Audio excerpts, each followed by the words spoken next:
Tiga sebab utama kenapa semakin ramai parents sekarang simpan duit anak dalam bentuk emas. Nak tahu kenapa? Tengok video ni sampai habis, share dan save untuk rujukan akan datang. Yang pertama, anak kita ni lambat lagi nak guna duit mereka. Duit raya ataupun duit simpanan anak biasanya akan digunakan bertahun-tahun lagi. Jadi, bila kita tukarkan kepada emas, kita sebenarnya sedang simpan nilai duit tu untuk jangka masa panjang. Yang kedua, emas ni boleh lindungi nilai duit. Contoh mudah, tahun lepas harga emas sekitar RM500 ke RM600 segram. Hari ni dah pun mencecah RM690 ke RM700 segram.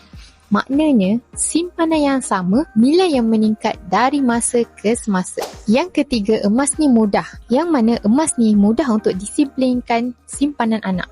Bila kita dah tukar kepada emas, kita tak mudah untuk keluarkan dan belanjakan. Lama-lama, gram emas akan terkumpul dan bertambah sikit demi sikit. Ibu ayah boleh bukakan akaun emas Cap Junior Public Gold yang mana untuk setiap anak boleh mula simpan serendah RM100 tanpa komitmen. Kalau nak lebih konsisten, ibu ayah juga boleh setkan auto debit minimum RM50 setiap bulan. Jadi simpanan anak ni akan bertambah secara automatik. Bayangkan kalau setiap kali raya kita buat perkara yang sama.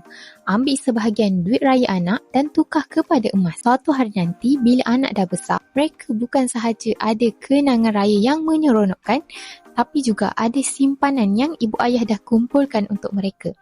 Bagi ibu ayah yang nak daftarkan akaun emas untuk anak, boleh borang sign up di bawah untuk Diana Guide step by step. Untuk lebih banyak lagi info emas dan kewangan, boleh follow Diana rapat-rapat. Semoga bermanfaat.